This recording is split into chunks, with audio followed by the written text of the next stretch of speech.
இப்போ எடுத்துக்காட்டு வெண்பா ஒன்று முதல் அதிகரணத்தில் முதல் உதாரணம் அப்படின்னு பார்த்தீங்களா, மனம் ஆதியால் உணர்தல். மண்ணு புலன்கள் மனம் ஆதி அன்புலத்தின் அல்லன் மனமேல் உந்தித்து ஒன்றை உள்ளாம் உணர்தல் அதனில் உதிக்கும் கடல் திரையை ஒத்து அப்படின்ட்டார்.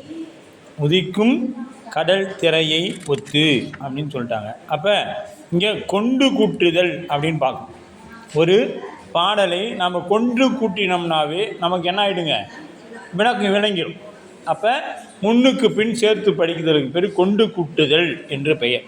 அப்படி இப்போ இந்த செய்யுளை நம்ம கொண்டு கூட்டி பார்த்தோம்னா, மனம் ஆதியாய் உணர்தல், மனம் ஆதியாய் உணர்தல், மண்புலன்கள் உள்ளம் உணர்த்தல், மனமேல் உதித்த ஒன்றை, மனமேல் உதித்த ஒன்றை கடல் திரையை ஒத்து உதிக்கும் அதனில் மனம் ஆதி புலத்தின் அல்லன். அப்படி மனம் ஆதியாய் உணர்தல் அப்படின்னா, மனம் முதலிய அந்த கரணங்கள் உணரப்படுவன. மனமாகிய கொண்டு கூட்டுதலா? மனம் ஆதியாய் உணர்தல், மண்புலன்கள் மண்ணு புலன்கள் உள்ளம் உணர்தல், மனமேல் உதித்த ஒன்றை கடல் திரையை ஒத்து உதிக்கும் அதனில் மனம் ஆதி புலனின் அல்லன். இப்போ மனம் என்னன்னா, ஒன்று உதித்து அது போய் முடியறதுக்குள்ள என்ன ஆகிடும், இன்னொன்று தோன்றிடும்.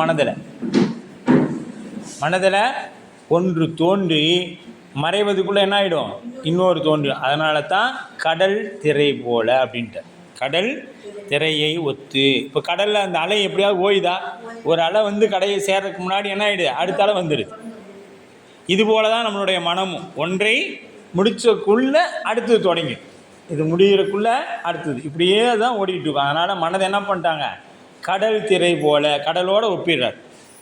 அப்போ இந்த மனம் ஆதியாய் உணர்தல், இந்த மனம்தான் எல்லான்னு பார்த்தோம்னா, மனம் முதலிய அந்த கரணங்கள் உணரப்படுவன அப்படின்ட்டார். அப்போ மண்ணு புலன்கள் ஐம்பொறிகளில் கவர்ந்து தரப்பட்டு புறத்தே நிலை பெற்ற சத்தம் முதலிய ஐம்புலன்களாகும். இந்த புறத்தே பெறப்பட்ட சத்தம் முதலிய ஐந்து புலன்களாகும். உள்ளம் உணர்தல், ஆன்மா உணர்வது. இந்த உள்ளம் அப்படின்னா இங்கே இந்த இடத்துல ஆன்மா உணர்தல். மனமேல் உதித்த ஒன்றை அப்படின்னா, மனத்திற்கு மேல் உள்ளதாகிய புத்தியின்கண் தோன்றிய புலன்களில் பயனாகிய இன்பத்தை மயக்கங்களுள் ஒன்றாம் கடல் திரையை ஒத்து உதிக்கும். கடல் திரையை ஒத்து உதிக்கும் அப்படின்னா, ஐம்பொறிகளால் உணரப்படும் பொது உணர்வு மனம் முதலிய அந்த கரணங்களால் உண்டாகும். இது மனம் முதலிய அந்த கரணங்களால். அந்த கரணம்னா என்ன, கரணம்னா வெளியில் இருக்கிற கை கால் மூக்கு கண். இது அந்த கரணம்னா மனம் அகங்காரம். இதெல்லாம் திரும்ப திரும்ப ரிமைண்ட் பண்ணிக்கிட்டே இருக்கணும், அப்போ தான் உங்களுக்கு விளங்கும்.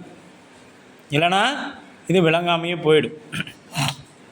முதலிய அந்த கரணங்களால் உண்டாகும் சிறப்பு உணர்வும் கடலில் எழுந்த அலை தொடர்ச்சியாய் கரையை வந்து அடைதல் போல ஆன்மாவை வந்து அடையும். இது என்ன பண்ணுங்க, தொடர்ந்து கரையை வந்து அடைகிற மாதிரி இது ஆன்மாவை அடைதல். ஆதனின் அதலால் மனம் ஆதி புலனின் அப்படிங்கிற மனம் முதலிய அந்த கரணங்கள் புலன்களை பொதுவாக பற்றுகின்ற ஐம்பொறிகளின் வேறாதல் போல அல்லன் ஆன்மாவும் அந்த கரணங்களில் வேறாம்.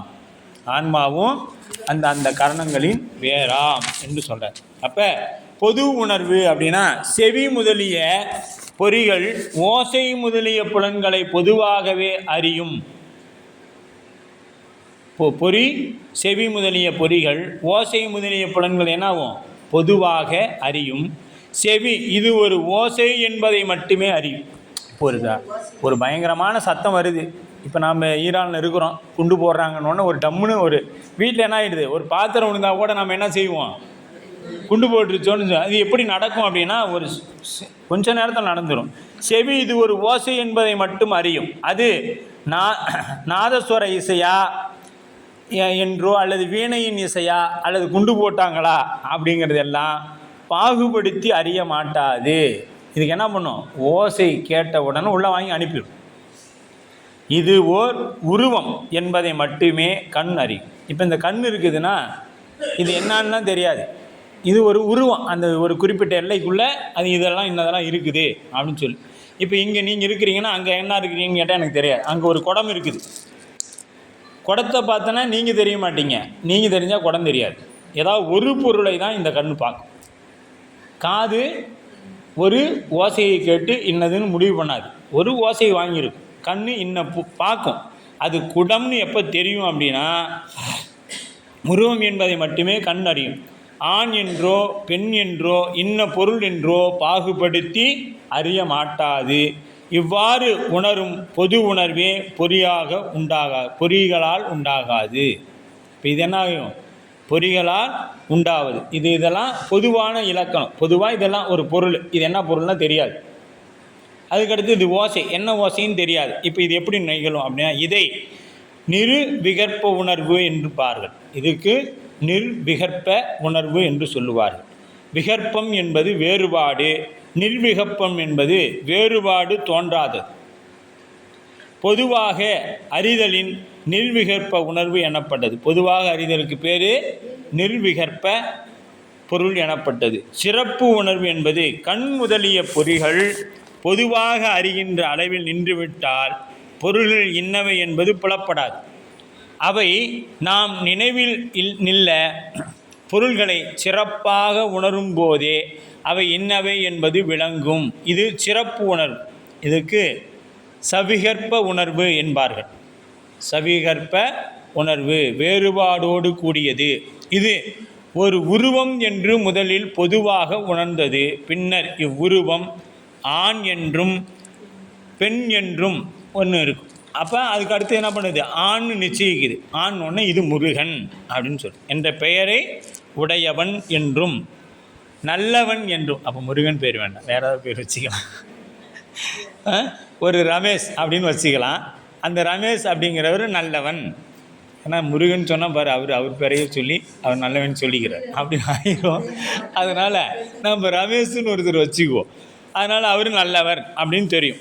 அப்போ ஒரு உருவம் என்ன என்பதின் முதலில் பொதுவாக உணர்ந்த பின்னர் இவ்வுருவம் ஆண் என்றும் ரமேஷ் என்றும் பெயர் உடையவன் என்றும் நல்லவன் என்றும் பணிவு தோன்ற நிற்கின்றான் என்றும் வேலை கேட்டு வந்துள்ளான் என்றும் இவ்வாறு பல வகையில் பாகுபடுத்தி உணர்தலின் சிறப்பு உணர்வு. அவன் எதுக்கு நம்மகிட்ட வந்திருக்கான், ஒரு வேலை கேட்டு வந்திருக்கான்.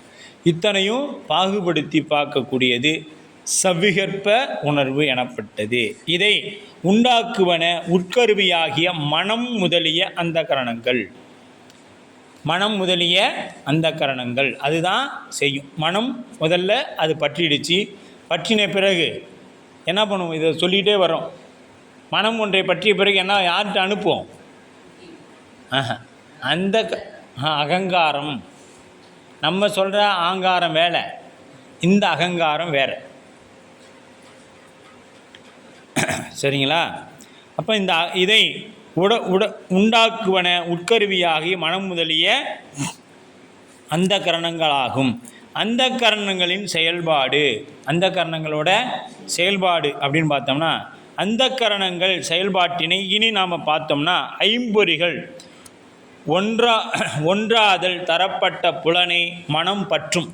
மனம் போய் முதல்ல என்ன பண்ணுங்க, ஒரு பொருளை பற்றும். பற்றி இது இன்னது ஆகலாம் எனவும் இன்னது தானே அன்று எனவும் ஐயுற்று நிற்கும். மனம் பற்றிட்ட உடனே இது நிச்சயிக்காது. அது என்ன பண்ணும், இதாக இருக்குமா அதாக இருக்குமா அப்படின்னு சொல்லி பார்க்கும். அடுத்தது அது அகங்காரத்துக்கிட்ட அந்த ஃபைல் போகும். வாட்ச்மேன்கிட்ட கொடுத்தோடனே வாட்ச்மேன் என்ன பண்ணுவார், அடுத்த கிளர்க்கிட்ட கொண்டு போய் கொடுத்துருவார். கிளர்க்கிட்ட கொடுத்தோன்னே அவர் என்ன பண்ணுறாரு, அந்த கரணம் அதனை இன்னது என துணிவேன் என்று எழுச்சியை கொடுக்கும். நாம் இப்போ இங்கே வகுப்புக்கு வரோன்னா நேத்திலேருந்து இந்த அந்த அந்த அகங்காரம் தான் காரணம். நம்ம வகுப்பு வரக்கு என்ன காரணம்னா அகங்காரம். நாம் செய்தி அமைப்பாளர் நம்மளை கூப்பிட்டு சொல்லியிருப்பாங்க. கூப்பிட்டு சொன்ன உடனே அது மனம் என்ன சொல்லியிருக்குன்னா நாளைக்கு வகுப்புக்கு போகணும். இந்த எழுச்சியை கொடுக்குறது எதுனா அகங்காரம். நாளைக்கு காலையில் 10:30க்கு வணிக வகுப்புன்னு சொல்லிக்கிறாங்க, நம்ம போகணும் போகணும் போகணும்னு அது என்ன பண்ணி சொல்லிக்கிட்டே இருந்திருக்கும். எழுச்சியை கொடுக்கும். அது கொடுத்த பின்னாடி புத்தி பெயர் குணம் முதலியவற்றால் பின்பு புத்தி பெயர் குணம் முதலியவற்றால் பாகுபடுத்தி அப்பொருள் இன்னது என நிச்சயிக்கும். அதுக்கு முன்னாடி போகலான்னு அதுக்கு என்ன ஆகிடும், ஒரு முடிவுக்கு வந்துடும். போகலான்னு ஒரு முடிவுக்கு வந்துடும். சித்தம் அறிந்த பொருளை மீள மீள பலகாலும் சிந்திக்கும். புத்திக்கு போயிடும். புத்தி என்ன ஆகிடும், நாம் சித்தாந்த வகுப்பு போன சித்தாந்த வகுப்பில் இதெல்லாம் சொன்னாங்க, நாம் இடையில இதெல்லாம் படித்தோம், இன்றைக்கி போய் அவர்கிட்ட இதை கேள்வி கேட்கணும் இப்படின்னு பண்ணுறதெல்லாம் எந்த வேலை, சித்தத்தோட வேலை. புத்தி அங்கே கொண்டு போகலான்னு முடிவு பண்ணி தீர்மானித்த பிறகு சித்தத்திட்ட போயிடும். சித்தம் என்ன பண்ணும், இந்த நூல்லாம் படித்தோம், இதில் இன்னைக்கு கேள்வி உயிர் வேறங்கிறாரு, இந்த அந்த கரணம் வேறங்கிறாரு, ஐம்புலன் வேறங்கிறாரு, இதெல்லாம் எப்படின்னு மீண்டும் இன்றைக்கி போய் கேள்வி கேட்கணும் அப்படின்னு கோமதி அம்மாவை அங்கேருந்து கூட்டிகிட்டு வந்துருக்குதுன்னு வச்சுக்கிங்க. சங்கீரிலேருந்து இன்றைக்கி நாம் இந்த கேள்வியெல்லாம் போய் கேட்கணும் அப்படின்னு மீள சொல்ல வைக்கிறது எதுங்க, சித்தம் அப்படின்னு சொல்லப்படும். அப்போ அந்த கரணம் என்பது மனம், அகங்காரம், புத்தி, சித்தம். இது அப்படியே ஒரு காலம் போட்டுக்கிட்டிங்கன்னா ஒரு பக்கம் மனம், அந்த கரணம், புத்தி, சித்தம்னு போட்டிங்கன்னா அந்த பக்கம் பொறி வழியே வந்தவற்றை பற்றுதல் மனம். அவற்றை அறிதலின் எழுச்சியை விளைவிப்பது அகங்காரம். அது எழுச்சியை கொடுக்கக்கூடிய அகங்காரம். அவற்றை இன்னதென்ன நிச்சயிப்பது புத்தி. அதன் பிறகு அறிந்தவற்றை மீள சிந்தித்தல் சித்தம். அதனால தான் சித்தமெல்லாம் எனக்கு சிவமயமே அப்படின்றார். எப்போ வந்துச்சு, மனம் போய் முதல்ல அவர் தடுக்கும் பொழுது சுந்தரமூர்த்தி பெருமான் தடுத்தாட்கொள்ளும் பொழுது அங்கே அந்த படத்தில் இல்லையா, தடுக்கும் பொழுதே நீ யார் கேள்வி வருதா. வந்த பிறகு என்ன பண்ணுறாங்க, ஒரு விசாரணை நடக்குது. அதுதான் அகங்காரம். நீ யாருடையவன், நீ எப்படி நான் அடிமை உனக்கு, அந்த இடத்துல அந்த கேள்வி வாதம்லாம் வருதா. சுவாமி முதல்ல பிடிக்க வர்றாரு. பிடிக்க வரும் பொழுது மனம் எனக்கு உனக்கு சம்மந்தம் இல்லை அப்படிங்குது. எனக்கு உனக்கும் சம்மந்தம் இல்லை, உனக்கு எப்படி நான் அடிமையாக இருக்க முடியும் அப்படிங்குது. அதுக்கு அடுத்தது அந்த கரணம், அது அங்கே விவாதத்தை ஏற்படுத்துது. நான் எப்படி அடிமை அப்படின்னா அதான் அவங்க பாட்டை எழுதி கொடுத்துருக்கான் பாரு, ஓலை இருக்குது காமிக்கிறாங்க. அதுக்கடுத்து என்ன பண்ணுறது, புற்றி அவற்றை இன்னது என்று நிச்சயிக்கிறது. அங்கே இருக்கக்கூடிய நீதி அரசர்கள், ஆமாம் உங்கள் தாத்தா எழுதி கொடுத்தாரு, அவரோட கையொப்பமும் ஒன்றுதும் ஒத்து போகுது அப்படின்னு. அதுக்கு அடுத்தது சிந்தித்தல். நீ பாரு, நீ எப்பொழுதுமே இனிமேல் மீளா அடிமை அப்படின்னு எழுதிட்டு நீ போ அவர் பின்னாடியான்ட்டாங்க. இப்போ இந்த இடத்துல 4 வேளையும் நடந்துருச்சு. அதன் பின்னாடி அவர் போன பின்னாடி என்ன ஆயிடுச்சு, பித்தா பிறை சூடி பெருமானி அருளாலா எத்தான் மறவாதே நினைக்கின்றேன் மனத்துன்னை. அப்போ இந்த சித்தம் தெளியணும்னா என்ன அதுக்கு முன்னாடி நடந்துருக்கணும், மனம், அகங்காரம், புத்தி நல்லா வேலை செஞ்சுருக்கணும். செஞ்சாதான் சித்தம் எல்லாம் சிவமாக இருக்க முடியும். அதுதான் அங்கே சொல்கிறாரு, பித்தா பிறை சூடி பெருமானி அருளாலா எத்தான் மறவாதே நினைக்கின்றேன் மனத்துன்னை. வைத்தாய் பெண்ணை தென்பால் வெண்ணை நல்லூர் அருள்துறையுள் அத்தா எனக்கு நீ ஆளேன் இனி அல்லேன் எனலாமே. உனக்கு தான் அடிமை, இனிமேல் வேறு யாருக்கும் அடிமை இல்லைன்னு சித்தம் தெளிந்தால் தான் பிடிக்க முடியும். அது வரைக்கும் தெளிவு இல்லைன்னா நாம் அந்த அகங்காரத்திலே நின்றுட்டு அங்கேயும் இங்கிக்கிட்டும் ஆடிக்கிட்டே இருக்க வேண்டியதான். சரிங்களா. அப்போ இப்போ நமக்கு ஓரளவுக்கு இப்போ இந்த மனம், அகங்காரம் இதெல்லாம் விளங்குனா அப்படியே சுந்தரமூர்த்தி பெருமான் புராணத்துக்கு தான் போகணும். போனால் விளங்கும் இல்லையா. அப்போ இந்த புலன்களை பொருள்களின் முதலிய பொதுவாக உணர்தல் வாயிற்காட்சி எனப்பட்டது. இதற்கு பேர் என்ன காட்சி, பொதுவாக உணர்றதுக்கு பேர் வாயில் காட்சி. அவற்றை மனம் முதலியவற்றின் வழியே புத்தியினால் சிறப்பாக உணர்தல் மானக காட்சி மானத காட்சி எனப்பட்டது. சிறப்பாக உணர்ந்தவற்றை விளையும் இன்ப துன்பங்களை நுகர்தல் தன்வேதனை காட்சி. சிறப்பாக உணர்ந்ததை விளையும் அந்த உணர்ந்ததனால் வரக்கூடிய இன்ப துன்பங்களை நுகர்தல் அனுபவித்தல் தன் வேதனை காட்சி அப்படின்னு சொல்கிறாங்க எனப்படும். வேதனை என்பது இன்ப துன்பம் அனுபவங்கள் இரண்டையும் கூறுவது வேதனை எனப்படும். வேதனைனா துன்பத்தினால வர்றது மட்டும் வேதனை இல்லை, இன்பம்னு சொல்லப்படக்கூடிய வரதுனாலையும் வர்றது வேதனை தான். அதுக்கு பேர் தன் வேதனை காட்சி அப்படின்னு போகிறோம். அப்போ இந்த புலன் உணர்வு ஒவ்வொன்றாக அடைந்து முடிவில் ஆன்மாவை சேருதல் பற்றி உதிக்கும் கடல் திரை ஒத்து என்றார். உதிக்கும் கடல் திரை ஒத்து. இது எப்படின்னா கடல் திரையில் கடலில் வர அலை போல ஒன்றன் பின் ஒன்றாக வந்துகிட்டே இருக்கும். அந்த கரணங்கள் தம்மளவில் அசித்தேயாதல். அந்த கரணங்கள் தம் அளவில், எந்த தம் அளவில்னா ஆன்ம அளவில் அந்த கரணங்கள் என்னங்க அசித்து அப்படின்ட்டார். அப்போ அந்த கரணங்கள் புலன்களை சிறப்பாக அறியினும் அவற்றால் விளைகின்ற இன்ப துன்பமாகிய பயன்களை உணரமாட்டான். இந்த அந்த கரணம் உணருமானா உணராது. மனம் ஏதாவது கஷ்டப்படுமானா படாது. உயிர் தான், ஆன்மா தான் கஷ்டப்படும்.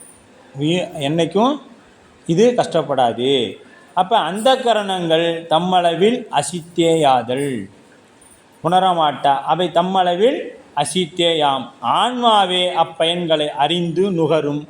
அது என்று சித்தாயே நிற்கும். அதனால் அது எது ஆன்மாவாகிய அப்பயன்களை அறிந்து நுகரும். இது சொல்லுவாங்க தெரியுமா, எனக்கு மனம் வலிக்குது. மனம் எப்படி வலிக்கும்? மனம் எப்படி வலிக்கும்? மனதிற்கு வலி உண்டா? அது அந்த கரணம். மனதிற்கு வலி உண்டா? இப்போ கண்ணுக்கு தனியாக ஒரு வலி இருக்குது, புறக்கருவி. புறக்கருவி ஆகிய கண்ணுக்கு இப்போ நம்ம சொல்கிறோம் ஒரு தூசு விழுந்துருச்சுன்னா வலிக்குதுன்னு சொல்கிறோம். இது யாருக்கு வலிக்குது? உடம்புக்கு வலி இல்லை, உயிருக்கு தான் வலிக்குது. ஆன்மாவுக்கு தான் இந்த வலி. ஏன்னு கேட்டோம்னா, இந்த கண்ணுக்கும் உடம்புக்கும் வலி இருப்பதாக இருந்தால் ஆன்மா இந்த உடம்பை விட்டு பிரிந்த பிறகு அந்த கண்ணில் ஊசி எடுத்து குத்தினா அதுக்கு வலிக்கணும். அது எரிச்சாவே வலிக்கலை, அப்போ போய் குத்தினா எங்கே போய் வலிக்க போகுது? அப்போ வலி என்பது எதுக்கு? உயிருக்கு தான். அப்போ நாம் சிவபூசை செய்கிறோன்னா அதனோட பலன் எதுக்கு? உயிருக்கு தான். உயிருக்கு ஊதியம் தான் சிவபூசை. நீங்கள் நேற்று பார்த்தோம், சண்டேச நாயனார் புராணத்தில் பார்த்தோம் இல்லையா? இந்த உயிர் உய்வு பெற வேண்டும் என்றால் என்ன செய்யணும்? சிவபூசை ஒன்றே தவம். உலகத்திலேயே மிகப்பெரிய தவம் என்னன்னா சிவலிங்கத்தை வைத்து பூசை செய்வது தான் மிகப்பெரிய தவம் அப்படிங்கிறத பார்த்தோம். அப்போ ஆன்மாவே அப்பயனை அறிந்து நுகரும். அது என்றும் சித்தாயே நிற்கும். ஆதலால் ஆன்மா என்றும் சித்து பொருள். புலன்களின் பயனை நுகர்கின்ற ஆன்மா அவற்றை தன்பால் சேர்க்கின்ற அந்த கரணங்கள் வேறாதல் தெளிவாகும். இப்போ தன்னிடத்தில் கொண்டு வந்து சேர்க்கக்கூடிய இந்த வழியை கொண்டு வந்து சேர்க்கறது எது? அந்த கரணங்கள். அந்த கரணங்கள் தான் கொண்டு வந்து சேர்க்குது. அதனால் அது வேற, ஆன்மா வேற. அடுத்து வரும் இரண்டாம் எடுத்துக்காட்டு ஒவ்வொன்றின் இயல்பையும் சிறப்பாக கூறுகிறது. இப்போ அடுத்து வர இரண்டாவது எடுத்துக்காட்டு இதை விட இன்னும் சிறப்பாக நமக்கு சொல்ல இருக்குது. சரியா? இரண்டாவது இது வந்து என்ன சொல்லுன்னா அந்த கரணங்களின் இயல்பை சொல்லுது. இரண்டாவது எடுத்துக்காட்டு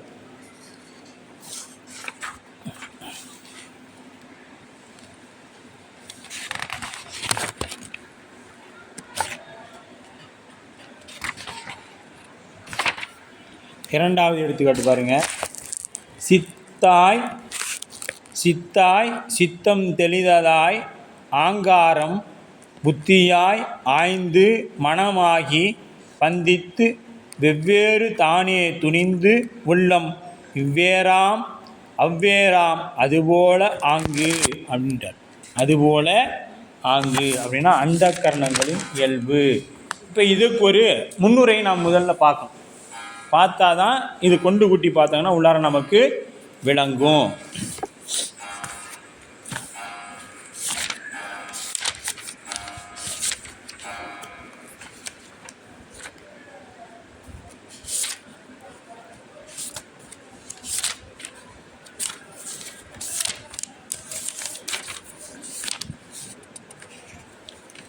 கொண்டு கூட்டுதல் பார்த்தீங்கன்னா உள்ளம் ஆங்கு சித்தமாய், உள்ளம் ஆங்கு சித்தமாய் சிந்தித்து மனம் ஆகி பந்தித்து.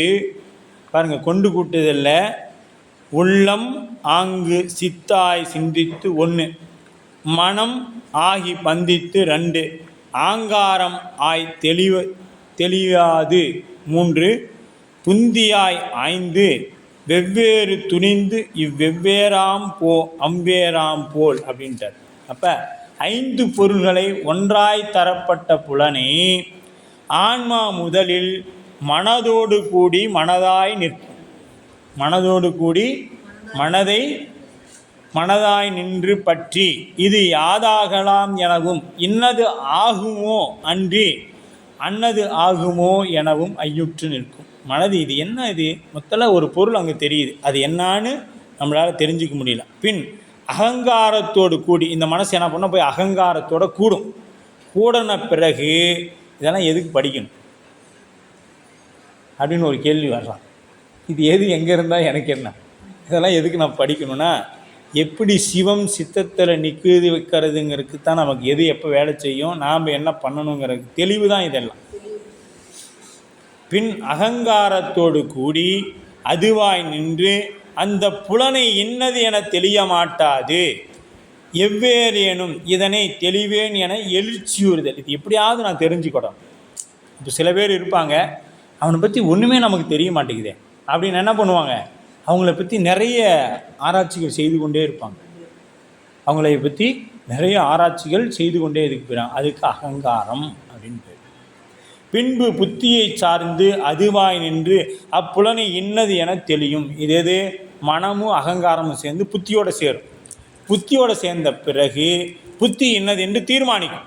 இது ஆமாம், இவங்க தான் இதை தான் இந்த செயலை இவங்க செய்தாங்க அப்படின்னு தீர்மானிக்கும். தீர்மானித்த பின்பு தெளிந்த பின் சித்தமாய் நின்று அப்புலன் இது பெருமை சிறுமைகளை அருமை எளிமைகளையும் இவை போன்றுள்ள பிறவற்றையும் பலகாலும் சிந்திக்கும். அவங்களோட நன்மையை தீமையை ரெண்டும் பலகாலம் சிந்தித்து கொண்டே இருக்கும். சொன்னோம் இல்லையா, வீட்டுக்கு ஒருத்தர் வந்த பின்னாடி தண்ணி குடிக்கிறார். அப்புறம் இவன் நல்லவன் தான், கெட்டவனும் செய்தான் நல்லதும் செய்தான், சரி இப்போ விட்டுருவோம் பிறகு பேசிக்கலாம் அப்படின்னு சொல்கிறது போல் ஒருவரை பற்றிய நன்மை தீமைகளை என்ன பண்ணுவோம், பலகாலம் சிந்தித்து அவங்க பண்ண நன்மை சிறுமையும் பெருமையும் அருமையும் எளிமையும் இவை போன்ற பிறவற்றையும் பலகாலம் சிந்திக்கும். இவ்வாறு பல வகைப்பட்ட உணர்கின்ற ஆன்மா இம்மனம் முதலிய அந்த கரணங்கள் வேறாம். இதை உணரக்கூடிய ஆன்மா அந்த கரணங்களிலிருந்து வேறு. ஏன்னு கேட்டிங்கன்னா மனம்தான் ஆன்மானா பின்னாடி இருக்கிற 3 செயல்பட தேவையில்லை. அகங்கார ஆன்மானால் அப்படித்தான். அப்போ இதெல்லாம் இவற்றில் எல்லாம் வேறானது ஆன்மா. உவமை, இதுக்கு ஒரு உவமைன்னு பார்த்தோம்னா காலதத்துவம் ஞாயிறு நிலவு விண்மீன்கள் முதலவற்றின் சார்பினால் பகல் எனவும் இரவு எனவும் நாள் எனவும் மாதம் வாரம் மாதம் ஆண்டு இப்படியெல்லாம் பிரிக்கிறாங்க. ஆனால் இது எப்படி நடக்குது அப்படின்னு பார்த்தீங்கன்னா காலதத்துவம் சூரியன் சந்திரனை வச்சு தான் இதெல்லாம் பிரிக்கிறாங்க. அதுக்கடுத்து என்ன தேவைப்படுது, நட்சத்திரம் தேவைப்படுது. இதை வச்சு தான் என்ன பண்ணுறாங்க, நாள் வாரம் மாதம் வருடம் இதெல்லாம். இதுக்கெல்லாம் தனித்தனியாக காலம் தேவைப்படுதா அப்படின்னா இல்லை, தனித்தனியாக காலங்களை வச்சுலாம் இல்லை. இது வரிசையாக ஒன்றன் பின் ஒன்றாக நிகழக்கூடியதை வச்சு செய்கிறாங்க அப்படின்னு சொல்லப்படுது. அவ்வாறு வேறுபடுகின்ற காலம் ஞாயிறு நிலவு முதலியவற்றின் வேற்றுமை அன்றி இது என்னத்தோட இது இல்லை, காலத்தோட மாற்றம் இல்லை. காலம் அப்படியே தான் இருக்குது. இது சூரியன் வர்றதுனால பகல் என்றும் சந்திரன் வர்றதுனால இரவு என்றும் பகலில் மற்ற நேரங்களில் தெரியக்கூடிய நட்சத்திரங்களுக்கு இயல்பாக ஒளி உண்டு. இது தெரியும்ல, சந்திரனுக்கு ஒளி எங்கேருந்து வருது? சூரியனிடத்திலிருந்து வரும். ஆனால் நட்சத்திரங்களுக்கு இயல்பாகவே ஒளி உண்டு. அதனால தான் ஆசிரியரை சூரியனாகவும் ஆசிரியரை நிலவாகவும் மாணாக்கரை நட்சத்திரமாகவும் சொல்லப்படும். ஆசிரியர் மன்னிக்கணும் சூரியனாகவும் மாணவர்களை நட்சத்திரமாகவும் சொல்லப்படும். அப்போ உள்ளம் அப்படிங்கிறது ஆன்மா. ஆங்கு அந்த கரணங்களின் வழியாக அறியும் இடத்து, ஆங்கு அப்படின்னா அந்த கரணங்களின் வழியாக அறியும் இடத்து அதுவாய் நின்று முதலில் மனதோடு கூடி மனமாகிய பந்தித்து, மனம் ஆகி பந்தித்து அப்படிங்கிறார். மனமாகி பந்தித்து அப்படின்னு சொல்லுது. மனமாகி பந்தித்து அப்படின்னா உள்ளம் அப்படின்னா ஆன்மா. ஆங்கு மனமாகி பந்தித்து, ரெண்டாவது கொண்டு கூட்டுதல்ல பாருங்கள். உள்ளம் அப்படிங்கிறது ஆன்மா, ஆங்கு என்பது அந்த கரணங்களின் வழியே அறியும் இடத்து. ஆங்கு அப்படிங்கிறதுக்கு நேராக அது எழுதிக்கிங்க. அந்த கரணங்களின் வழியே அறியும் இடத்து மனமாகி பந்தித்து முதலில் மனதோடு கூடி அதுவாய் நின்று ஐம்பொருளுள் ஒன்றாய் தரப்பட்ட புலனை பற்றி நின்று இது இதுவோ அதுவோ என இவ்வாறு ஐயுற்று. இது மனம். அகங்காரம் தெளிவது அப்படின்னா பின் அகங்காரத்தோடு கூடி அதுவாய் நின்று அதனை இன்னது என துணிவேன் என எழுச்சி விடுதல் அகங்காரம் அப்படின்னும். அதுக்கடுத்து பார்த்திங்கன்னா புந்தியாய் ஆய்ந்து பின் புத்தியோடு கூடி அதுவாய் நின்று அது அப்புலனை இன்னது என துணிதல். அங்கேயே புத்தியை என்ன பண்ணிடுது? தீர்மானிச்சது. அதனால தான் நம்ம சின்ன வயசில் படிக்குள்ள ஆசிரியர் என்ன கேட்பார்? நமக்கு புத்தி இருக்குதா உனக்கு? புத்தி உள்ள பிள்ளை இப்படி பண்ணுமா அப்படின்னு கேட்பாங்க. ஆமாம், புத்தி இருந்தால் உழைச்சிக்கோன்னு சொல்கிறாங்கல்ல. அப்போ புத்தி வேலை செய்யணும்னா என்ன பண்ணணும்? நமக்கு அகங்காரத்தை தாண்டி புத்தி இருந்தால் தான் சேரும். அப்போ புத்தியோடு கூடி அதுவாய் நிச்சயித்தல், துணிஞ்சு செய்கிறது, அதுதான் புத்தி. அதுக்கு அடுத்தது சித்தமாய் சிந்தித்து பின் சித்தோடு கூடி அதுவாய் நின்று அப்புலன்களின் அருமை பெருமை முதலியவற்றை மேல மேல நினைத்தல். சிவபெருமானை பற்றி நாம் என்ன பண்ணணும்? திருநாவுக்கரசர் இதை சொல்லியிருக்கிறாரு, எம்பிரான் சம்பந்தர் இதை சொல்லியிருக்கிறாரு, தெய்வ செக்குலார் பெருமான் இன்னதை சொல்லியிருக்கிறாங்கன்னு திரும்ப திரும்ப ரீகால் பண்ணிக்கிட்டே இருக்கணும். ஆமாம், இதை சிந்தித்தோம்னா இந்த சிந்தனை என்ன ஆகணும்? சிந்தனை நிந்தனுக்கு ஆக்கி நாயினே நின் திருப்பாத போதுக்கு ஆக்கி வந்தனையும் அம்மலர்க்கே ஆக்கி வாக்கு உன் மணிவார்த்தைக்கு ஆக்கி. மாணிக்கவாசர் சொல்கிறார் இல்லையா? எப்போ ஆகும் வாக்கு? எப்போ உன் மணிவார்த்தைக்கு ஆகும் அப்படின்னா சிந்தனை நிந்தனுக்கு ஆக்கிய பின்னாடி வாக்கு என்ன ஆகும்? மணி வார்த்தை ஆகும். அதுதான் திருவாசகம். அவர் சித்தத்தில் அப்படியே பிடிச்சு உக்காந்துட்டார். உட்கார்ந்த பிறகு அவர் பேசுவதெல்லாம் சிவத்தை பற்றிய பெருமைகள் தான். ஆன்மாவை பற்றிய சிறுமையும் சிவத்தை பற்றிய பெருமையும் தான் மாணிக்கவாசக பெருந்தகை பேசினார். அப்போ வெவ்வேறு தானே துணிந்து இங்கனம் ஒரு நிலையில் நின்று உணராது பலநிலைப்பட்டு பலவகையால் உணருது. பலநிலைப்பட்டு பலவகையால் உணருது இவ்வேறாம். அவ்வாறு உணர்கின்ற ஆன்மா இம்மனம் முதலிய அந்த கரணங்களின் வேறானதே ஆகும். அது இதுபோல எனின் அந்த கரணங்களின் வேறானதே எப்படின்னா அது இது போல. எப்படி ஐம்புலன்கள் அந்த கரணங்களிலிருந்து வேறோ அதுபோல் ஆன்மா அந்த கரணங்களிலிருந்து வேறு. அவ்வேறாவது போல் என்பது கால தத்துவம் சூரியன் சந்திரன் நட்சத்திரம் முதலியவற்றோடு கூடி அவற்றின் சார்பு பற்றி பகல் என்றும் இரவு என்றும் நாள் என்றும் மாதம் என்றும் ஆண்டு என்றும் பலவாறாக உணரப்பட்டாலும் உண்மையில் அக்கால வேறுபடுதல் இன்றி சூரியன் முதலவற்றுக்கு வேறாதல் போல. காலம் வேறுபடுதலே அன்றி சூரியன் என்னாகும்? உரியவன் வேறுதல் இல்லை, வேறுபாடு இல்லை. சூரியன்கிட்டையோ சந்திரன்கிட்டையோ வேறுபாடு இல்லை, காலத்தில் தான் வேறுபாடு இருக்குது அப்படின்ட்டு. அப்போ உவமை அப்படியே இப்போ ஒரு கட்டம் மாதிரி போட்டுட்டிங்களா? உவமை அதன் பொருள்.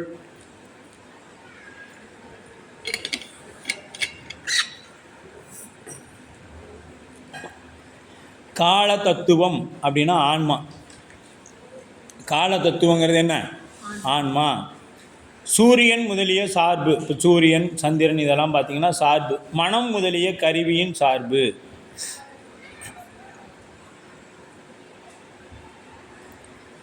இரவு பகல் முதலிய வேறுபாடுகளை உடையதால் ஐய உணர்வு தெளிவுணர்வு முதலிய பல உணர்வுகளை உடையதால் காலம் ஞாயிறு முதலிய சார்புகளின் வேறாதல் ஆன்மா மனம் முதலிய கருவிகளின் வேறாதல்.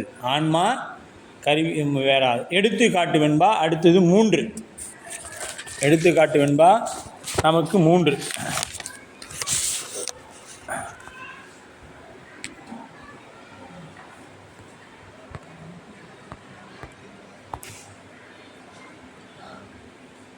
அகார உகார அகங்காரம் புத்தி மகாரம் மனம் சித்தம் விந்து பகாது இவற்றை நாதம் உளவடிவாம் நாடில் பிரணவாம் போதாம் கடல் திரையே போன்று அப்படின்றார். இப்போ நீங்கள் அந்த ஒவ்வொரு வரியும் எடுத்துக்கொண்டு வந்தால் அந்த ஒவ்வொரு வரியும் இங்கே ஒவ்வொரு உதாரணமாக இருக்கும். சூக்கும 5 எழுத்து அந்த கரணங்களை செலுத்தும் முறையை இவ்வெடுத்துக்காட்டு காட்டுகிறது. சூக்கும 5 எழுத்து வெண்பா. அகார உகாரம் அகங்காரம் புத்தி மகாரம் மனம் சித்தம் விந்து பகாது இவற்றை நாதம் உளவடிவாம் நாடில் பிரணவமாம் போதம் கடல் திரையே போன்று அப்படின்றார். அப்போ அகாரம் அகங்காரத்தை செலுத்தும், உகாரம் புத்தியை செலுத்தும், மகாரம் மனதை செலுத்தும், விந்து சித்தத்தை செலுத்தும், நாதம் புருட தத்துவத்தை செலுத்தும். 5 எழுத்து பாருங்கள் என்னென்ன செய்துன்ட்டு. அகாரம் அப்படிங்கிறது அகங்காரத்தை செலுத்தும், உகாரம்ங்கிறது புத்தியை செலுத்தும். 5ஐயும் இவ்வாறு தனித்தனியாக காணாமல் ஒருங்கே தொகுத்து நோக்கினால் அத்தொகுதியே ஓம் என்னும் பிரணவமாகும். தொகுதியே ஓம் என்னும் பிரணவமாகும். அதனால தான் இந்த ஓங்கார துட்பொருளை ஐயன் என கருளியவார் ஆர்வெறுவார் அச்சோவே அப்படின்னார் மாணிக்கவாசு.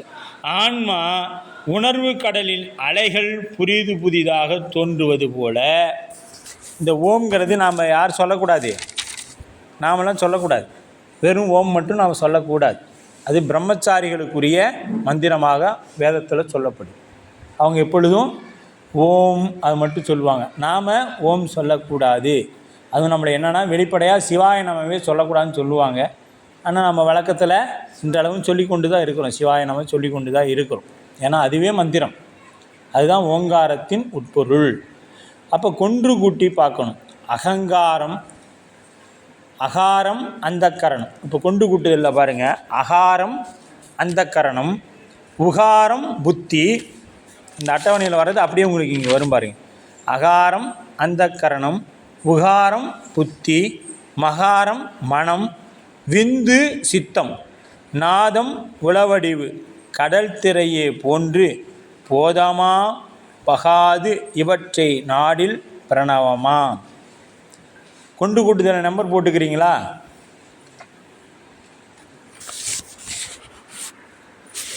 அகாரம் அகங்காரம், அகார அகங்காரம் அது 1, உகாரம் புத்தி அது 2. சொல்லலாமே, நீங்கள் ஓம் நமச்சிவாய சொல்லலாம். ஓம் மட்டும்தான் சொல்லக்கூடாது. ஓம் மட்டும்தான் சொல்லக்கூடாது. நீங்கள் ஓம் நமச்சிவாய சொல்லலாம். உபதேசம் பெற்றால் ஓம் சிவாய நம சொல்லலாம். அது குருநாதர் உபதேசம் உபதேசத்தை பொறுத்து உங்களுக்கு இருக்கும். யார்கிட்டையுமே சொல்லக்கூடாது.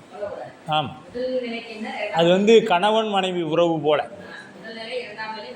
எந்த நிலையில் இருந்தாலுமே உபதேசம் என்பது கணவன் மனைவி உறவு போல. அவரிடத்தில் பெற்றது உங்களுக்கு தான் தனக்கு தன்பியின்மை நானும் தானும் அறிவோம், தான் என்னை ஆட்கொண்டது எல்லோரும் தான் அறிவார். நீ உபதேசம் பெற்றதை எல்லாரும் பார்த்துருப்பாங்க, ஆனால் அங்கே என்ன நடந்துச்சுங்கிறது உனக்கும் எனக்கும் மட்டும்தான் தெரியுங்கிறார். தான் என்னை ஆட்கொண்டது இல்லை இப்போ திருமாங்கல்யமே இருக்குதுன்னா ஒரு பெண் திருமாங்கல்யம் சூட்டிட்டாங்க, திருமணம் நடந்துருச்சு, இது ஊரெல்லாம் கூப்பிட்டு பண்ணுறாங்க. பண்ண பிறகு அந்த பெண் அந்த திருமாங்கல்யத்தை இணைக்கு மேலேயா போட்டுருக்கும், அது உள்ளுக்குள்ளே தானே வச்சுருக்கும். அதுபோலத்தான் அந்த திருமணம் மாங்கல்யம் சூட்டும் பொழுது எல்லோரும் பார்க்கலாம் அந்த திருமாங்கல்யத்தை. மீது என்ன பண்ணுவாங்க, தன்னுடைய மறைவாக வைத்திருப்பாங்க. அது இன்னும் என்ன சொல்லுவாங்கன்னா பெரியவங்க, அதில் எந்த அளவுக்கு பொருள் சேர்க்குறீங்களோ அந்த அளவுக்கு கணவனோட ஆயுள் நீட்டிக்கப்படும்னு ஒரு பழமொழி பழஞ்சொல் உண்டு. அது பொருள் நீட்டிக்கணும்னா நீங்கள் இருக்கிற தங்கத்தெல்லாம் செஞ்சு வெயிட்டு தொங்குற அளவுக்கு போடுறது இல்லை. அது மீது அன்பு அதிகமாதல் தான் அவரோட ஆயுளை நீட்டிக்கும். இப்போ நேற்று ஆனாய நாயனார் புராணம் பார்த்தோம், இல்லை மன்னிக்கணும், சண்டேச நாயனார் புராணம் பார்த்தோம். அதில் அந்த பசு எப்படி தானாக பால் சொரிந்ததுன்னு பார்த்தீங்கன்னா, விசார சருவனாருடைய அன்பு, அந்த அன்பு அந்த பசுவின் மீது வைக்க அது என்னத்தை மறந்துச்சுன்னா தன்னுடைய கன்றை மறந்தது.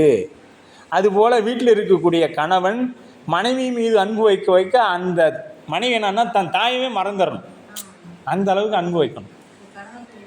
ஆமாம், இது கணவனுக்கு. அடுத்தது மனைவிக்கு எப்படின்னா, இவரு தான் தாயை மறக்கணும். நீங்கள் போய் பீரோ சாவிலாம் கட்டாயப்படுத்தி வாங்கக்கூடாது. ஏன்னா உங்கள் அம்மாட்ட தான் சாவி இருக்கணுமா, கொண்டாத வாங்கி கொடு, அல்ல அப்போ தான் உனக்கு சோறு, இல்லைன்னா நீ அங்கே படு நான் இங்கே படுத்துக்கிறேன்னுலாம் சொல்லக்கூடாது. அவர் மீது செல்லக்கூடிய அன்பு என்ன பண்ணணும், அவரே அம்மா இனிமேல் எல்லா பொறுப்பும் அவன் பார்த்துட்டுமா, உன்னை விட அன்பாக இருக்கிறான் அப்படின்னு சொல்கிற அளவில் நம்ம அன்பு இருக்கணும். மிரட்டிலாம் நீ வாங்கக்கூடாது.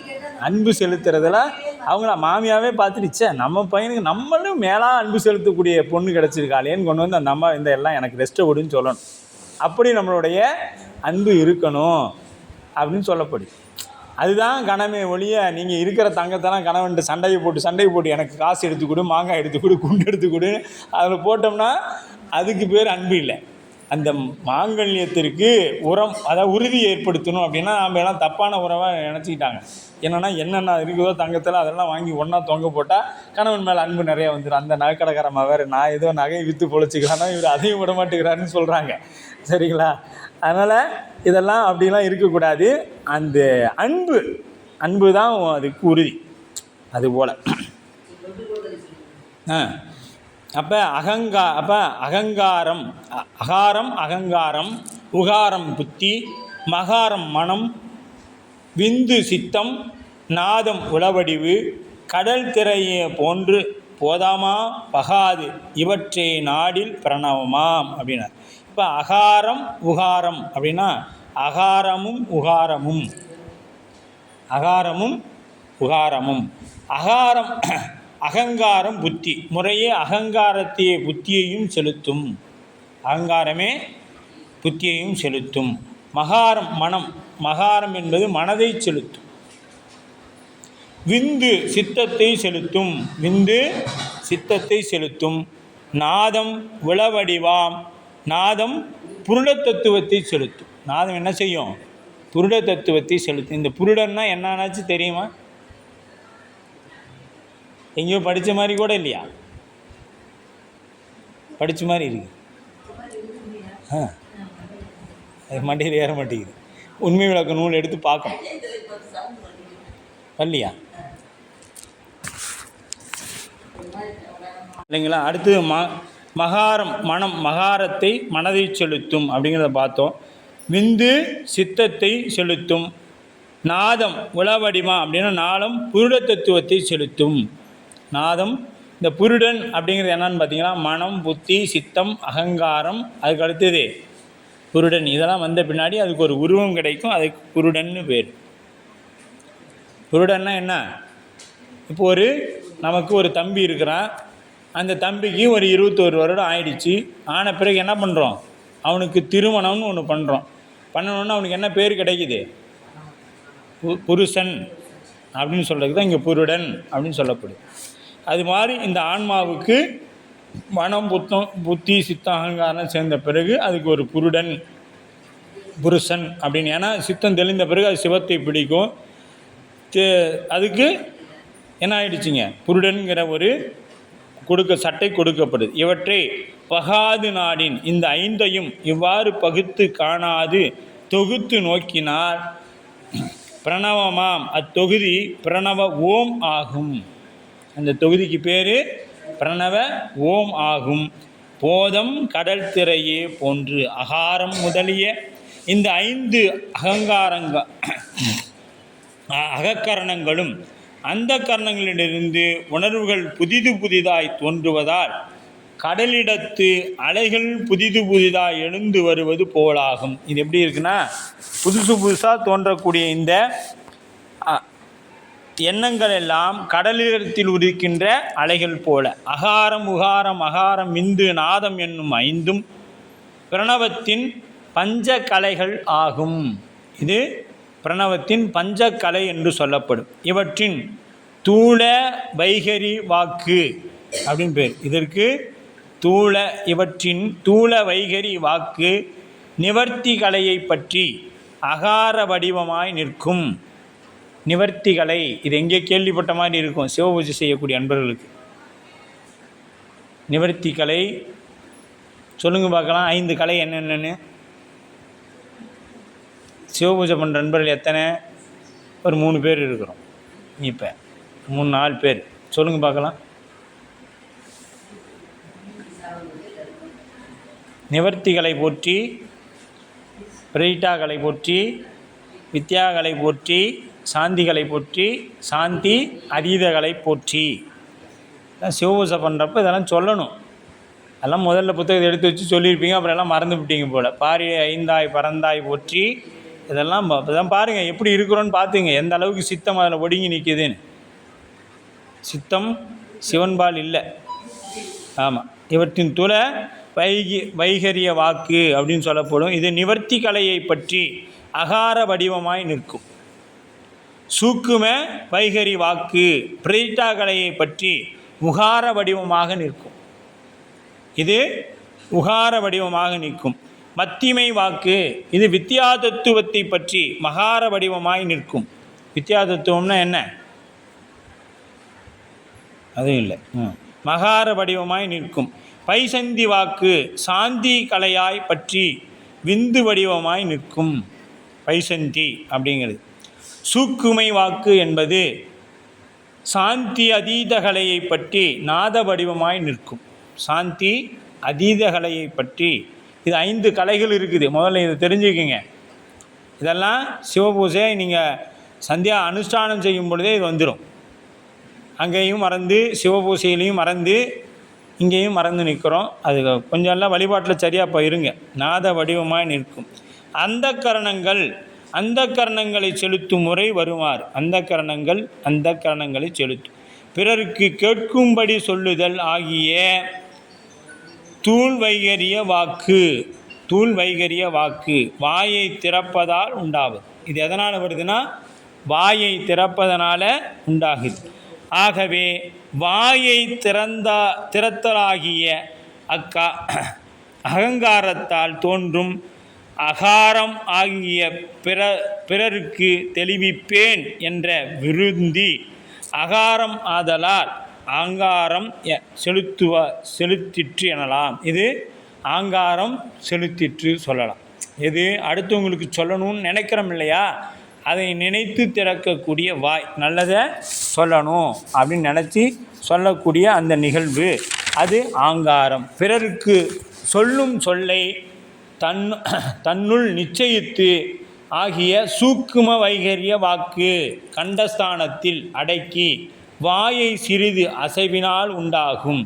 ஆகவே வாயை சிறிது அசைத்தால் உகாரமாகிய நிச்சயத்தை விருத்தி புத்தி ஆகிய உகாரம் புந்தியை செலுத்திற்று எனப்பட்டது. புந்தியை செலுத்திற்று எனப்பட்டது. செலுத்ததற்குரிய எழுத்துக்களை பகுத்து காட்டும் மத்திமை வாக்கு. இப்போ செலுத்தற்குரிய அந்த நிலைகளை பிரித்து பார்க்குறது. இருதயத்தில் மௌனமாயிருத்தல். மௌனம் மகாரமாகிய பகுத்த விருத்தி மனமாக மகார மனதை செலுத்திற்று எனப்பட்டது. எழுத்துக்களை வேறுபாடின்றி காட்டும் பைசந்தி வாக்கு வந்தியில் ஒரு குறியை வடிவாய் இருப்பதால் குறிவிந்து ஆகி நிவ்விகற்ப விருத்தி சித்தமாகி விந்து சித்தத்தை செலுத்திற்று எனப்பட்டது. நீர் விகற்பம் என்பது வேறுபாடு இன்மை என்பது பொருள். இப்போ நீங்கள் அப்படியே எடுத்துங்க, குருநாதரிடத்தில் என்ன பண்ணுறோம், உபதேசம் வாங்குகிறோம், அதை மனதில் நிறுத்துகிறோம், அப்புறம் நாம் அதை தொடர்ந்து உச்சரித்து கொண்டே இருக்கிறோம். இதனால் நமக்கு என்ன கிடைக்குது, சிவபூசை கிடைக்குது. இதெல்லாம் அதுதான் இங்கே அப்படியே சொல்லப்படுது.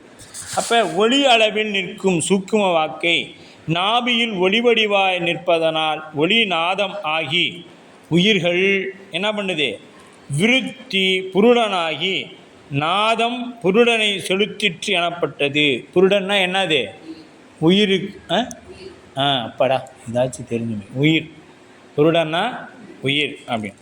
அகாரம் முதலிய ஒவ்வொன்றும் பிரணவத்தின் கலை எனப்பட்டது. இது அகாரம் முதலிய ஒவ்வொன்றும், அகாரம் உகாரம் அகாரம் என்பது பிரணவத்தின் கலை என்பது. கலைகள் எல்லாம் இப்போ நம்ம குடமுழுக்களை பார்ப்போம். ஓம் ஓம் ஈசானம் போற்றி, ஓம் எம் தத்வடம் போற்றி, ஓமும் அகோரம் போற்றி, ஓமியும் வாமதேவம் போற்றி, ஓம் சாந்திகளை போற்றி, ஓம் சாந்தி அதீலகளை போற்றி, ஓம் நிவர்த்திகளை போற்றி, ஓம் வித்யாகளை போற்றி, ஓம் பிரதிட்டாகளை போற்றி, இப்படிலாம் சொல்லுவாங்க.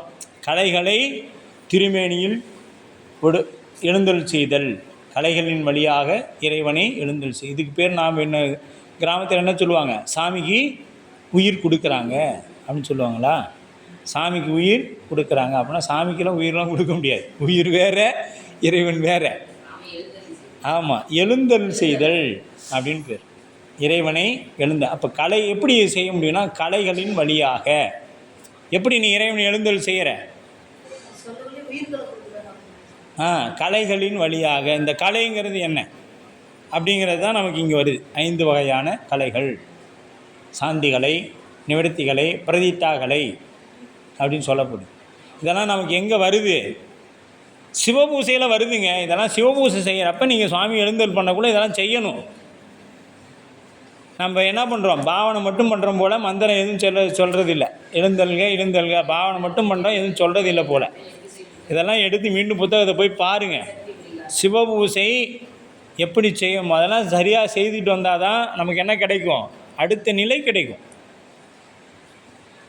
இப்போ தெரியுதா, சிவபூசை பண்டிகை நம்ம இடத்துல என்ன வரல, மன அமைதி இல்லை, பிரச்சனை தீர்ந்தபாடு இல்லை, எதை சொன்னாலும் கோபப்படுறோம். இதற்கு காரணம் சிவபூசை சரியாக செய்யாதனால தான். ஒரு சிவபூசை எடுத்த அன்பர் சரியாக அவர் கோபப்படுறார், பிரச்சனைகள் இருக்குது அப்படின்னா ஒரே காரணம், சிவபூசையை சரியாக குருநாதர் சொன்ன பிரகாரம் செய்யலை. செய்திருந்தால் இது எதுவும் நமக்கு வராது. இது அனுபவ உண்மை, கொஞ்சம் கசகத்தான் செய்யும். அகாரம் முதலிய ஒவ்வொன்றும் பிரணவத்தின் கலை எனப்பட்டது. கலை என்பதற்கு கூறு. எனவே பிரணவம் 5 கலைகளா உடையது என்பதும் விளங்கும். சொற்கூட்டம் அனைத்திற்கும் மூலம் ஓங்காரமே ஆகும். இந்த பிரபஞ்சத்தின் ஒலிக்கு எல்லாமே எது மூலம், ஓங்காரத்தின். அதனால தான் ஓங்கார துட்பொருளை ஐயன் என கருளியவார் அப்படின்றார். இப்போ பிரணவ கலைகள் அப்படின்னு அந்த கரணங்களோடு ஒப்பிடுறார். வாய்ப்பு இருந்தால் ஒரு வேறுபாடு மாதிரி கட்டம் போட்டு இந்த பக்கம் பிரணவ கலை, அந்த பக்கம் அந்த கரணங்கள்னு போட்டுக்குங்க. நாதம் என்பது புருட தத்துவம். நாதம் என்பது புருட தத்துவம். விந்து என்பது சித்தம். மகரம் என்பது மனம். புகரம் என்பது புத்தி. அகரம் என்பது ஆங்காரம். எதுமா என்னம்மா, பிரணவ கலைகள் அகங்காரங்கள்.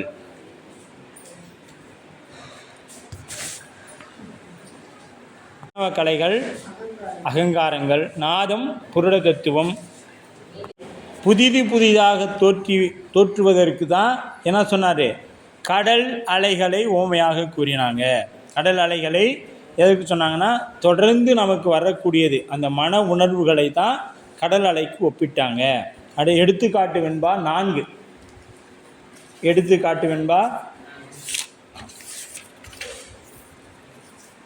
என் நிலவு, இது ஆங்காரத்தின் அதிதெய்வங்கள். என் நிலவு ஓங்காரத்தீசர் சதாசிவமா நன்னிய விந்தினோடு நாதத்து கண்ணில் பகர் அயன் மாலொடு பரமன் அதிதெய்வம் அகரம் உகரம் மகரத்து ஆம். அகரம் உகரம் மகரத்து ஆம் அப்படின்னு. இப்போ கொண்டு கூட்டு பார்த்தீங்களா? என் நிலவு ஓங்காரத்து நன்னிய நாதத்து, என் நிலவு ஓங்காரத்து நன்னிய நாதத்து விந்தோடு அதிதெய்வம் கண்ணில் சதாசிவம் ஈஸ்வரம் மகரம் உகரம் அகரத்து அதிதெய்வம் கண்ணில் பரமன் மாலோடு பகர் அயனாம் அப்படின்ட்டார்.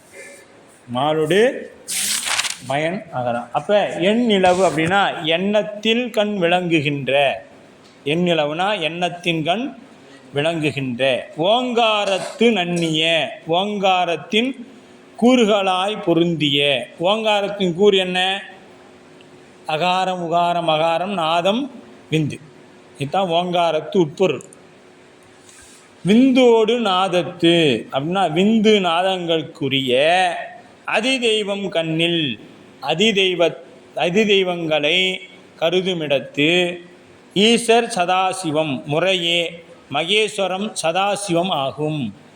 மகேஸ்வரம் சதாசிவம் ஆகும். அகார உகார மகத்து அதிதெய்வம், அகார உகார மகரத்து அதிதெய்வங்களை கருதுமிடத்து பகர் அயன் மாலொடு பரமனாம் அப்படின்னார். முறையே சொல்லப்பட்ட பிரம்மன் மால் உரித்திரன் என்பவராம். அப்போ இந்த தெய்வங்கள் எல்லாம் எதை வச்சு இப்போ அதுவே அந்தந்த வேலையை செய்யுமானா? பிரம்மா அவர் இஷ்டத்துக்கு படைச்சிக்க முடியுமானா? இங்கே இருக்கிற பூலோகத்தில் இருக்கக்கூடிய பிரம்மா வேற, கைலாயத்தில் இருக்கக்கூடிய பிரம்மா வேற. இங்கே இருக்கக்கூடிய திருமால் வேற, அங்கே இருக்கக்கூடிய நாராயணன் வேற. அங்கே இருக்கக்கூடியது எல்லாம் என்ன பண்ணுவாங்கன்னா, அதுதான் நாம் பார்த்துருப்போம். ஒரு திருமாலுடைய படத்தை அவருக்கு என்ன பண்ணியிருப்பாங்க, எல்லாம் திருநீராக போட்டு வச்சுருப்பாங்க. அவருடைய படத்தை பார்த்திங்கன்னா திருநீராக போட்டு வச்சுருப்பாங்க. அவர் தான் நாராயணன். இங்கே இருக்கக்கூடிய திருமாலுக்கு பின்னாடி என்ன பண்ணிட்டாங்க, நாமத்தை போட்டுட்டாங்க. ஆனால் அவருக்கு திருநீர் வச்சுருப்பாங்க. ஏன் அப்படின்னு பார்த்தீங்கன்னா, ஒரு பொருளை படைக்கும் பொழுது பிரம்மாவை அதித்திட்டு நின்று சிவமே அந்த தொழிலை செய்யும். எதற்கு? நீங்கள் கந்தபுராணத்துக்கு தான் போகணும். முருகப்பெருமான் என்ன பண்ணுறாரு, ஓங்காரத்தோட பொருளை பிரம்மாவை கூப்பிட்டு கேட்குறாரு. வேதத்தை அடிப்படையாக வைத்து நான் இந்த உயிர்களை படைக்கிறேன்னு சொல்கிறான் பிரம்மன். அப்போ வேதம் எதிலேருந்து வந்தது, வேதத்தோட பொருள் என்ன, அது ஓம்ங்கிறாரு. ஓமுக்கு பொருள் என்னான்னு கேட்குறாரு, விழிக்கிறாரு. சரி தூக்கி சிறையில் போடு. சிறையில் போட்ட பின்னாடி யார் அந்த தொழிலை செய்வது அப்படின்னு பார்த்தா முருகனே அந்த தொழிலை செய்கிறார்.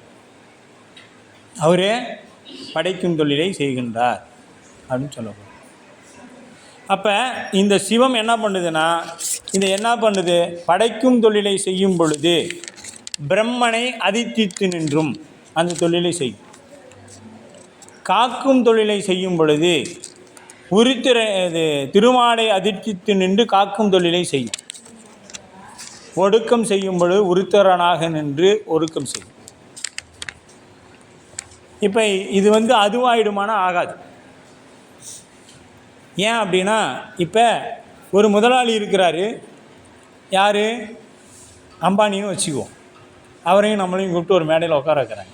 அம்பானி இங்கே உட்காந்துக்கிறார், நாம் இங்கே உட்காந்துக்கிறோம். அவரும் சைக்கிள் கடை வச்சு தான் பெரிய நாள், நாங்களும் சைக்கிள் கடை தான் வச்சுருந்தோம் அப்படின்னு 2 பேரையும் கூப்பிட்டு உட்கார வச்சு ஒன்றா, அவர் சைக்கிள் வச்சு தானே பெரிய நாள் அப்படின்னு சொல்லிட்டு நானும் அவர் ஒன்றுன்னு சொன்னால் ஒத்துக்க முடியுமா? ஒப்பாயிட முடியுமா? ஒரே மேடையில் தான் இருக்கிறோம், ஆனால் நானும் அவர் ஒப்பாயிட முடியுமான்னு ஆக முடியாது. ஏன்னா அவரும் சைக்கிள் கடை தானே வச்சுருந்தார், நாங்களும் சைக்கிள் கடை தானே வச்சுருந்தோம். அப்போ 2 பேர் ஒன்றானா இல்லை, அவருடைய நிலை என்ன, நம்மளுடைய நிலை என்ன அப்படின்னு பார்க்கணும். அப்போ அதுபோல் சிவம் என்ன பண்ணுது, எஜமான் அந்த இடத்தை அதிட்டித்து நின்று அந்த பணியை செய்கிறார். அதுக்காக நாம் அந்த பெரிய ஆள் ஆகிட முடியாது. அதுபோல் இறைவன் அந்த தொழிலை செய்வதனால் அவனுக்கு எந்த பின்னமும் ஏற்படாது. அவனுக்கு இந்த பாவ புண்ணியங்கள்னால எதுவும் சேர்ந்துடாது அப்படின்னு சொல்லப்படுது.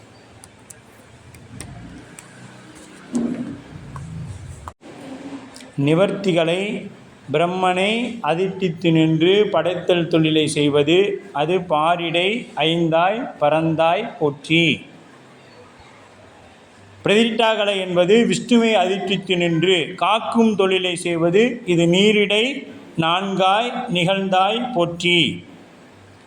வித்யாகலை என்பது உருத்திரனை அதிட்டித்து நின்று அழித்தல் தொழிலை செய்யும் இது தீயிடை மூன்றாய் திகழ்ந்தாய் போற்றி.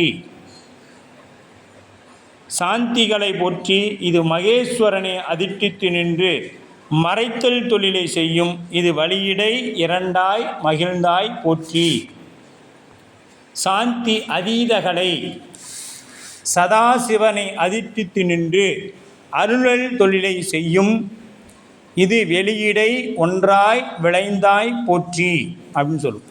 அப்போ தொழிலை செய்யும். எனவே இந்த வெண்பாவில் அகாரம் முதலாகிய எழுத்துக்களுக்கு முறையே பிரம்மன் முதலிய அதிதெய்வம் என்று கூறப்பட்டது. பிரம்மா விஷ்ணு உருத்திரன் ஆகிய மூவரும் சுத்தமாயா காரியமாகிய சுத்த வித்தையில் இருப்பவரும் அசுத்தமாயா தத்துவத்தில் இருப்பவரும் என வகைப்படுவார்கள். இவங்க என்னப்படும்?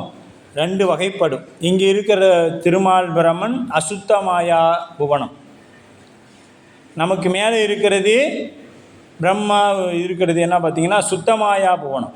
அங்கே இருக்கிறவங்க தான் சுவாமி அதிர்த்து நின்று செய்வாரே ஒழிய இங்கே இருக்கிறவது அதிர்ச்சிட்டு தான் நிற்க மாட்டார். உனக்கு ஒரு ஃபைல் வந்திருக்கும், என்னென்ன வேலையை என்னென்னார்கிட்ட வாங்கு அப்படின்னு சொல்லி வந்திருக்கும். அந்த வேலையை தான் அவர்கள் செய்யணும், அதை மீறி செய்ய முடியாது. இப்போ நேற்று நாம் எல்லோரும் பார்த்துருப்போம், திருநள்ளாறு உட்பட வெள்ளிக்கிழமை என்ன பார்த்தோம்? என்ன பார்த்தோம்? அவர் பேரை சொல்கிறதுக்கே ஒரு பயம். அவருக்கு ஏன் அவளை கூட்டம் போதுன்னு இப்போ தான் தெரியுதுங்க. பயம் அவரை கண்டா. ஏன்னா அவர் போல் ஒரு நீதிமான் யாருமே இல்லை. அவர் போல் ஒரு நீதிமான் யாருமே இல்லை. கொடுத்ததை சரியாக கொடுப்பார். சிவபெருமான் என்ன லிஸ்ட்டு கொடுத்தாரோ அதில் கொஞ்சம் கூட மிஸ் ஆகாது, சரியாக கொடுத்துடுவார். அதனால தான் அவரை கண்டா எல்லாருக்கும் ஒரு பயம். பொறுமையாக நிதானமாக செய்யக்கூடியவர். அப்படி அந்த தொழில்களை அவர்கள் செய்வாங்க. இங்கே இருக்கிற பிரம்மா விஷ்ணுக்கெலாம் கொடுக்கப்பட்டதை செய்து கொடுத்துருவாங்க, அவ்வளோதான். அப்போ அது எப்போ வேணாலும் நம்ம சுவாமி என்ன பண்ணலாம்? நீங்கள் தினசரி கோயிலுக்கு போகிறோம் அப்படின்னா நம்ம பாஸ்வேர்டு அவர்கிட்ட தானே இருக்குது, நம்ம வினைகள்லாம் அவர்கிட்ட தான் இருக்குது. கணக்கு பார்க்குறவர் அவர் தான். தினசரி இங்கே இருக்கிற எல்லா வினைகளையும் சண்டேசனாயனார் பார்த்துருவார். இன்னார் இன்றைக்கி கோயிலுக்கு வந்தாங்க, இதெல்லாம் செஞ்சாங்க, இந்த பணிகள்லாம் செய்தாங்க, இதெல்லாம் செய்யலை, சாமியோட தெரியாமல் சாமியோட பூவெல்லாம் எடுத்துகிட்டு போயிட்டாங்க, எனக்கு எதையுமே தரலை, இப்படிங்கிறலாம் ஒரு லிஸ்ட்டை போட்டு வச்சுக்குவாங்க. இது என்ன பண்ணுவாங்கன்னா மாலை இந்த ஃபைல்லாம் எங்கே ட்ரான்ஸ்ஃபர் ஆகுனா இன்னம்பர் தளத்துக்கு போயிடும். இன்னம்பர் தளத்துக்கு போன பின்னாடி இன்னம்பர் வரவு செலவு அங்கே ஒரு அப்லோட் பண்ணிடுவார். பண்ண பிறகு என்னெல்லாம் எங்கே வரும்னா சிதம்பரத்துக்கு வந்துடும். இரவு 11 மணிக்கு இன்றைக்கி வரைக்கும் நாம் செய்தது அப்லோட் எங்கே ஆகிட்டோம்னா சிதம்பரத்தில் ஆகிடும். இதெல்லாம் நைட்டு 11 மணிக்குள்ளே முடிச்சிடும். மீதி 11 மணியிலேருந்து தொடங்கப்படக்கூடிய கணக்கு அடுத்த நாள் அங்கே எழுதிக்கிட்டே வருவான். இது என்னென்ன பண்ணுச்சு? சிவபூசை காலையில் இங்கே தான் உட்காந்து இருந்துச்சு, அது மனசு பூரா விடி ஒன்று பார்க்க, காது ஒன்று கேட்க, கை ஒன்று செய்யன்னு செஞ்சுக்கிட்டு இருந்துச்சு அப்படின்னு சொல்லி ஒரு லிஸ்ட்டு கொடுத்துருவாங்க. அப்புறம் இது எதையாவது கொடுத்து இதெல்லாம் ஒன்று சேர்க்கலான்னு சாமி ஒரு லிஸ்ட்டை போட்டு கொடுத்து அதெல்லாம் ஒன்று சேர்த்து ஒரு மனதோடு நிலது திருவடி நினைக்கின்ற நிலையை கொடுப்பார் இல்லையா?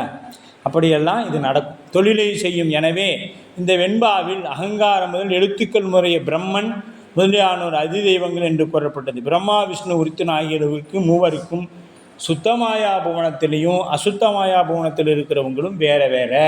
இதை நாம் என்ன நினச்சிக்கூடாது, இருவரும் ஒன்று தான் நினச்சிக்கிட்டு தான் இங்கே இருக்கிற திருமாலையும் அங்கே இருக்கிற திருமாலையும் ஒன்றுன்னு நினச்சிக்கிறோம். அது வேற இது வேறு. அசுத்தமாயா புவனத்துள் இருப்பவரும் என இருவகைப்படுவர். வாக்கு சுத்தமாயிலில், வாக்கு எங்கேருந்து நமக்கு வருதுன்னு பார்த்தீங்கன்னா சுத்தமாயிலிருந்து வரும். வாக்கு சுத்தை மாயிலிருந்து. அதனால தான் வாக்குக்கு அவ்வளோ வலிமை உண்டுங்க. வாக்குக்கு அவ்வளோ வலிமை உண்டு. அது சுத்தமாயா புவனத்திலிருந்து வர்றது. வாக்கினை இயக்கும் தெய்வங்களுள் அசுத்தமாயா காரியமாகிய வாக்கினை இயக்கக்கூடிய தெய்வம் சுத்தமாயா காரியமாகிய சுத்த வித்தையில் இருப்பார்கள். வாக்கினை இயக்கிறவங்க எங்கே இருப்பாங்கன்னா சுத்த வித்தையில் இருப்பார்கள். எனவே இங்கு கூறப்பட்ட பிரம்மா விஷ்ணு உதித்தன் ஆகிய மூவரும் சுத்த வித்தையில் வைகுவர் ஆவார்கள். இங்கு சொல்லப்பட்ட யாருங்க? இந்த பிரம்மா விஷ்ணு இவங்கெல்லாம் சுத்த வித்தையில் இருக்கக்கூடியவர்கள் என்று சொல்லப்படும். அதுக்கு அடுத்தது நம்ம என்ன பண்ணோம், 4ஆம் நூற்பாவின் 2ஆம் அதிகரணம். 4ஆம் நூற்பாவோட 2வது அதிகரணம்.